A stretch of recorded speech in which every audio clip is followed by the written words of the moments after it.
Hello, स्वागत है आज इस वीडियो में। आज हम लोग मैप का क्लास में आगे की ओर नेशनल कैपिटल ऑफ रीजन के बारे में देखेंगे। हमारी राष्ट्रीय राजधानी दिल्ली के बारे में देखेंगे।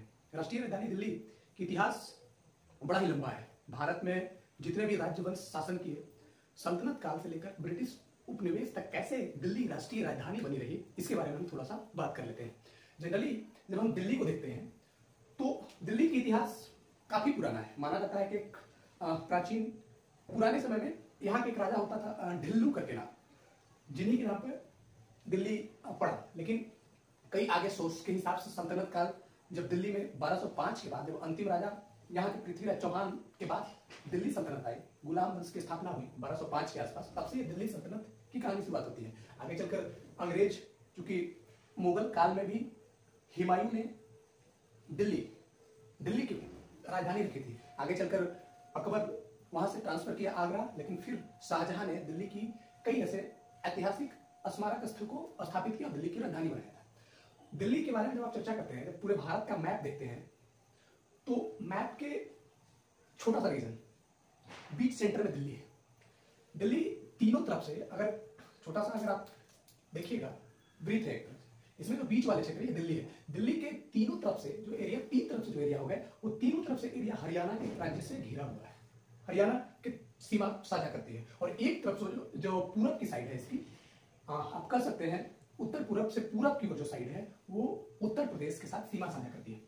ये जो पूरे एरिया है ये 1483 वर्ग किलोमीटर क्षेत्र में फैला हुआ दिल्ली है। दिल्ली भारत के राष्ट्रीय राजधानी क्षेत्र है और केंद्र शासित प्रदेश है। यहाँ राष्ट्रपति का सीधा प्रशासनिक नियंत्रण स्थापित है। हाँ, दिल्ली सभी केंद्र शासित प्रदेशों में से कुछ ऐसे केंद्र शासित प्रदेश हैं जहां पे जनता को चुनने का अधिकार होता है, विधायिका को। इसीलिए दिल्ली में विधानसभा क्षेत्र भी है, मुख्यमंत्री भी है। तो कई सारी चीजों में हम लोग दिल्ली के बारे में देखेंगे। तो ये जो इतना जो क्षेत्र है जो आप देख रहे होंगे, दिल्ली का जो स्पेसिफिक मैप है, वो दिल्ली में लगभग 9 जिले हैं। हमारे राष्ट्रीय राजधानी है, इनके बारे में जरूर जानना चाहिए। दिल्ली के आसपास जिसे हम एनसीआर कहते हैं, एनसीआर का थोड़ा सा फॉर्मेशन समझ लेंगे। नेशनल कैपिटल ऑफ रीजन से एनसीआर क्षेत्र में, ये पहले जो दिल्ली का जो क्षेत्र था मान लीजिए कम ही है, लेकिन फिर उसके बाद पूरे भारत के लोग, हमने पिछले वीडियो में भी कहा था हरियाणा प्रदेश में भी, कि पूरे भारत के लोग दिल्ली में बसना चाहते हैं। सब कोई कहीं ना कहीं पेशागत, राष्ट्रीय राजधानी है, कई सारे कारण के चलते यहाँ पे बसना चाहते हैं। क्षेत्रफल तो उतना ही है, लेकिन जब गवर्नमेंट आई तो गवर्नमेंट को ऐसा लगा क्यों नहीं आसपास के क्षेत्रों को डेवलपमेंट कर देते हैं और इसे हम एनसीआर क्षेत्र में शामिल कर देते हैं। तो जो उत्तर प्रदेश की तरफ से जो सीमा साझा करती थी, उसके उत्तर प्रदेश वाले जो जमुना के इस तरफ वाले जो क्षेत्र हुआ, उसे हम लोग डेवलपमेंट किए, जिसको हम लोग नोएडा कहें। नोएडा का फुल फॉर्म होता है, ध्यान से समझिएगा, new Okhla industrial development authority. New Okhla industrial development authority पूरी सुविधाओं से लैस है। ये जो इस क्षेत्र से भारत की अगर आप चर्चा कीजिएगा तो भारत के जो उत्तर प्रदेश, पूर्वोत्तर, पूर्व या पूर्वोत्तर, आप जितने भी रीजन, जितने भी इस क्षेत्र से आने वाले जो लोग हैं, उत्तर प्रदेश, बिहार, झारखंड, मध्य प्रदेश आदि, जो हम बंगाल या जितने भी राज्य का नाम ले सकते हैं, ले लें, ये सब आएंगे तो बसेंगे कहाँ? तो भाई ज्यादातर अगर डेवलपमेंट होगा तो दिल्ली से पहुंचने से पहले नोएडा में ही बस जाएंगे। इसी प्रकार गुरुग्राम के बारे में भी चर्चा किए थे, मिलेनियम सिटी के बारे में, कई अंतरराष्ट्रीय संस्था या कंपनी का मुख्यालय है, संगठन का मुख्यालय है। तो दिल्ली के बारे में, राष्ट्रीय राजधानी, इसके इतिहास के बारे में हम चर्चा करते हैं। तो चूंकि हमने तो बोला कि सल्तनत काल से शुरुआत होती आ रही है, मुगल भी चला और ब्रिटिश उपनिवेशी ने भी बाद में इसे दिल्ली को राजधानी बना दिया। जब भारत उपनिवेश ब्रिटिश उपनिवेश के अंतर्गत था, जब ब्रिटिश भारत के रूप में था, तो उसकी राजधानी हुआ करती थी कलकत्ता।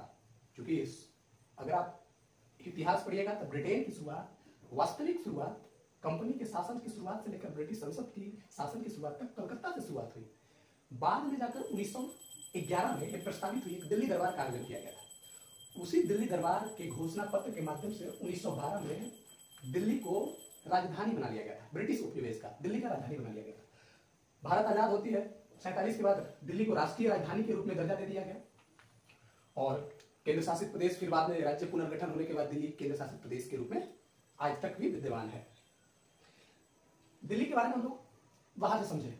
दिल्ली की जनसंख्या अभी लगभग 1,70,00,000 के आसपास है। उसकी डेंसिटी, पॉपुलेशन देखिएगा, पॉपुलेशन डेंसिटी लगभग 1 किलोमीटर वर्ग स्क्वायर के क्षेत्र में रहने वाले लोगों की संख्या 11,312 है। 11,312 कितना डेंस पॉपुलेशन है। अब दिल्ली की जब आप विधायी स्ट्रक्चर के बारे में आप देखिएगा, क्योंकि किसी भी चीज अगर आप पढ़ते हैं डेमोक्रेटिक कंट्री में, अगर उसकी मैप के बारे में पढ़ते हैं, स्ट्रेटेजिक लोकेशन के बारे में पढ़ते हैं, तो उसके ऊपर जो शासन करने वाले तंत्र हैं उसमें क्या क्या विद्यमान है उसको देख लेना चाहिए। तो उसी का अंग आता है, जो आप दिल्ली देख रहे हैं, उसी का अंग आता है विधानसभा, केंद्र शासित प्रदेश है। 70 विधानसभा सीट अभी दिल्ली में है। अगले वर्ष चुनाव होने वाले हैं। 7 लोकसभा सीट है और 3 राज्यसभा सीट है। राज्यसभा सीट, 3 राज्यसभा सीट है। एक तो दिल्ली हमारी राष्ट्रीय राजधानी है, जहां संसद भवन है, जहां उच्चतम न्यायालय है, लाल किला के बारे में चर्चा करते हैं।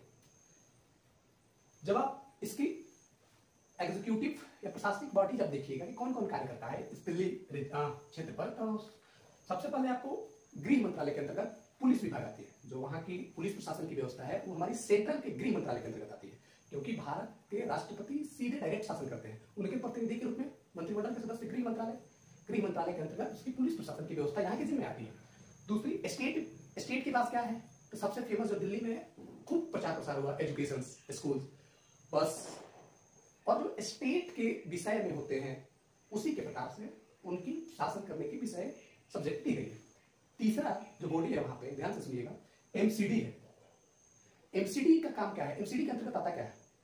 म्युनिसिपल कॉर्पोरेशन ऑफ दिल्ली के अंतर्गत आता क्या है? तो वहां की जो शहरी निकाय है, जहां पे साफ सफाई, क्योंकि दिल्ली में सभी शहरी निकाय है, कोई एमसीडी है, तो वहां जो आसपास जो साफ सफाई है उसकी काम, रख रखाव, जितनी भी साफ सफाई जो नगर प्रशासन की काम होती है वो एमसीडी करती है।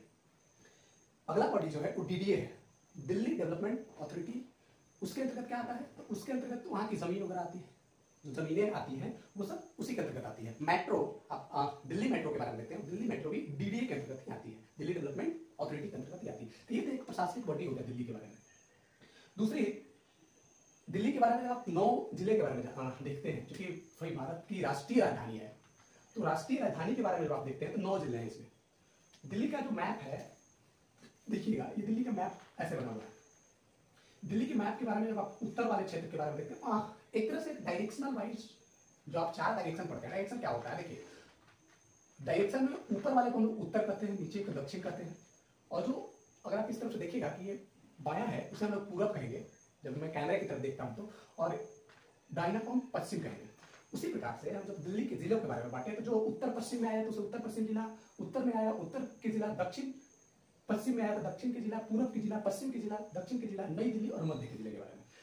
कुछ यहाँ के जो स्थान है, जैसे आप समझिए मध्य दिल्ली जो है ना, बीच वाली जो दिल्ली का जिला है, उन जिले में कौन कौन सा आप सुने होंगे? दरियागंज, पहाड़गंज, करोल बाग, पौष इलाका है।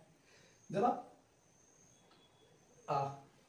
दिल्ली की तरफ आते हैं, जब दिल्ली की तरफ आते हैं तो दिल्ली में नई दिल्ली, जहां पे कनॉट प्लेस है फेमस, जब आप देखते हैं जब दिल्ली में आते हैं या बीच वाले क्षेत्र को नई दिल्ली कहते हैं, तो यहाँ पे कनॉट प्लेस है। और क्या है? कनॉट प्लेस के अलावा संसद मार्ग यहीं कहीं नई दिल्ली में जो बीच में स्थापित है, चाणक्यपुरी। सबसे बड़ी चीज क्या है, आपको एक और चीज मैं बता रहा हूँ कि जब ब्रिटिश उपनिवेश के अंतर्गत हम लोग थे, भारत को जब पूरे भारत के अंतर्गत जो राजधानी क्षेत्र दिल्ली 1912 में किया गया था, तो उस समय दिल्ली को प्लान वे में बसाया गया था। और ये आप जरूर जानने का प्रयास कीजिए, उस समय इसके जो आर्किटेक्ट थे ये 2 लोग थे, आपने सुना होगा, उसका नाम देखिए लुटियंस दिल्ली है। एक थे सर एडवर्ड लुटियंस और सर बेकर्स के नाम से हम लोग जानते हैं। एडवर्ड लुटियंस और बेकर, ये प्लान में इसे बसाए थे दिल्ली को। और बसाने के बाद यहाँ पे संसद भवन, उच्चतम न्यायालय, जो आप देखते हैं, जो विधायिक एडमिनिस्ट्रेटिव प्रशासनिक कार्य के लिए जो बिल्डिंग बनाई गई है, वो सब नई दिल्ली, तो उसको हम लोग जनरली नई दिल्ली कहते हैं। तो नई दिल्ली लोकसभा के अंतर्गत आती है। पुरानी दिल्ली में जो पहले शाहजहां के द्वारा बसाया गया था, जैसे लाल किला हो गया, चाहे जितने भी स्मारक, और क्या घूमने लायक दिल्ली में है? अक्षरधाम मंदिर, कुतुब मीनार, कई अन्य स्मारकों में से एक है। लाल किला तो है, इंडिया गेट, और कई सारे नाम भी बदल गए, जैसे राजपथ था पहले, अब उसका नाम बदलकर कर्तव्य पथ कर दिया गया है। राष्ट्रपति भवन में के अंतर्गत मुगल गार्डन था, अब उसका नाम बदलकर अमृत उद्यान कर दिया गया है। कई ऐसे दिल्ली में जगहों पे नाम बदला गया है। और जो दिल्ली के प्लान में बसाने का जो सीरीज क्रम चला था, जैसे 1912 में जब कैपिटल बनाई, राजधानी बना अंग्रेजों ब्रिटिश भारत का, उस समय से जो लुटियंस और बेकर ने मिलकर लगभग 1921 में शुरुआत किया और 31 तक 10 वर्षों में प्लान में भी इसका सब निर्माण हुआ था। ये हिस्ट्री और पॉलिटी का एक विषय जब आगे आ गया क्यों इसका स्ट्रक्चर, प्रशासनिक भवन, क्या क्या चीज 1935 के भारत आत्म अधिनियम के बाद भारत की एक लोकतंत्र और स्वतंत्रता की एक नींव रखी गई थी, कैसे एडमिनिस्ट्रेटिव स्थापित, कैसे भारत का संविधान बनेगा, एक स्थापित नींव रखी गई थी, उसी में से उसका एक पार्ट है। तो आज हम लोग देखें भारत काल से शुरुआत, ये दिल्ली इंद्रप्रस्थ से लेकर नई दिल्ली तक की कहानी का सफर हमने छोटे से वीडियो में रखा।